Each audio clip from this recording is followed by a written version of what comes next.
God who works in you, both to will and to do according to his good pleasure. Let's grapple.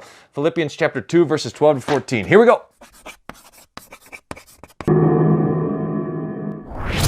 Look at this, grappling. Philippians chapter 2. How fantastic. We just talked about the humiliation and the exaltation of Christ, and Paul's going to continue to talk about this sort of stuff. But in some ways, he kind of starts, it's a new section here. This "Wherefore, my beloved" indicates a new start. Do I have the right pen? No. "Wherefore, my beloved." And look at how he talks about the church.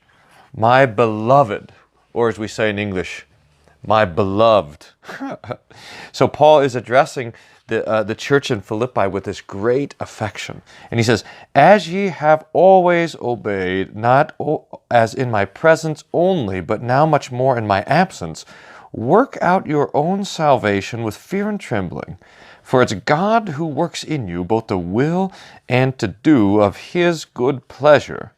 Do all things without murmuring or disputing." Look, the sentence didn't end there. We'll have to take that up next week. Now, this is a beautiful text and really quite wonderful for us to consider, but we're going to have to talk about it theologically because a lot of people want this to be a text about conversion.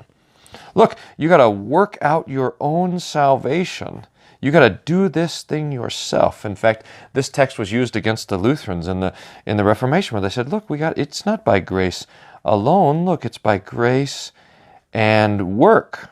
Is that what Paul is talking about? Grace plus works? Well, let's see. But let's start at the beginning. "Wherefore, my beloved," we note, and we've noted this before, how Paul has this great and tremendous affection for the church.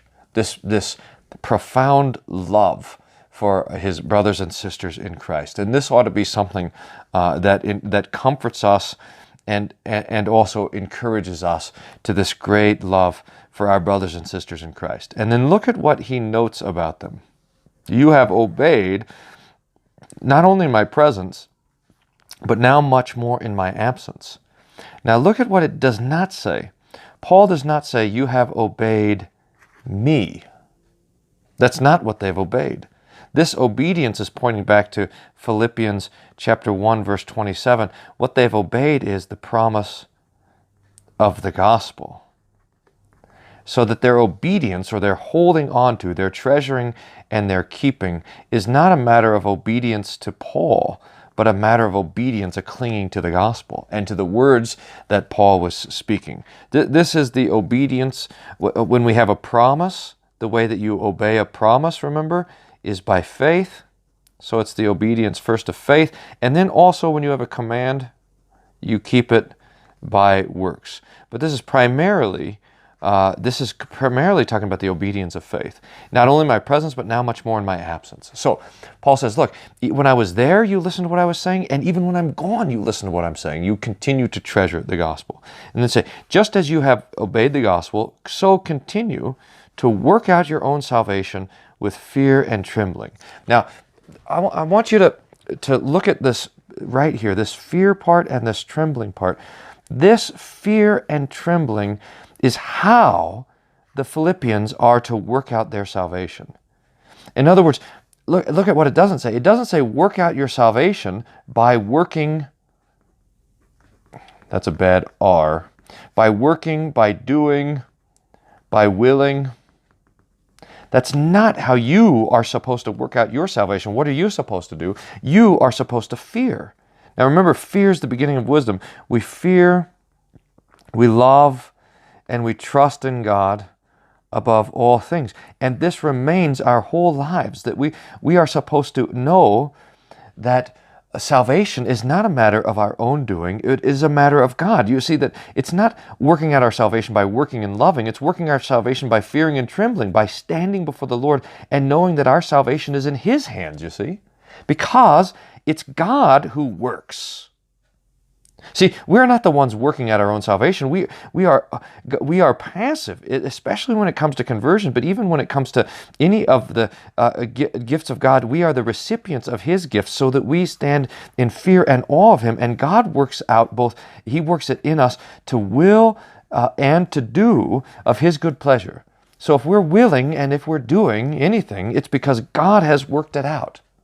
So that the working out of the Christian is the working out of faith, and the working out of God is the working out of doing and willing. So that if we want to do good, and if we do good, it's because God has given us this gift.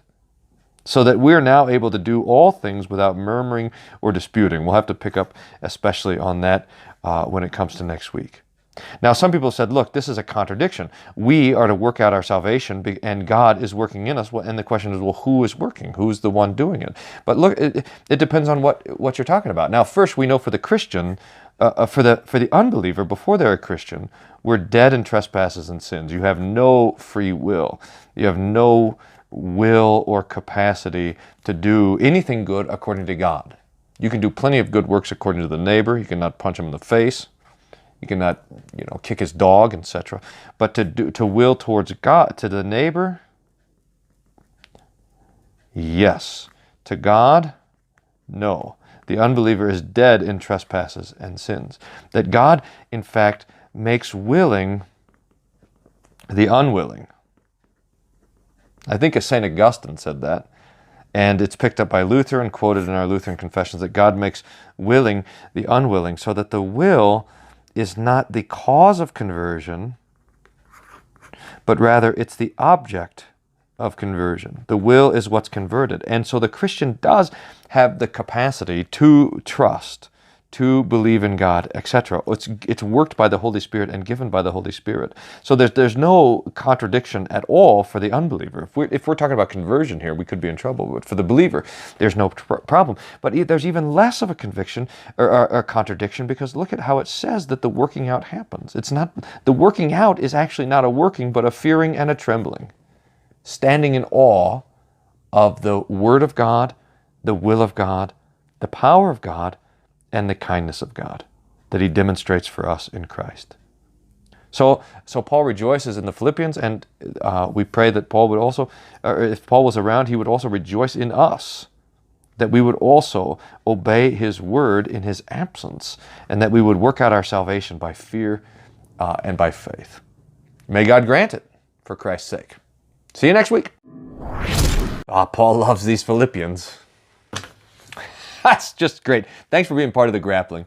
Let your friends know it's here. And in a couple of days, the Bible study handout for this will be ready, just like all the Bible studies for the past editions are ready. So check them out. We'll see you soon.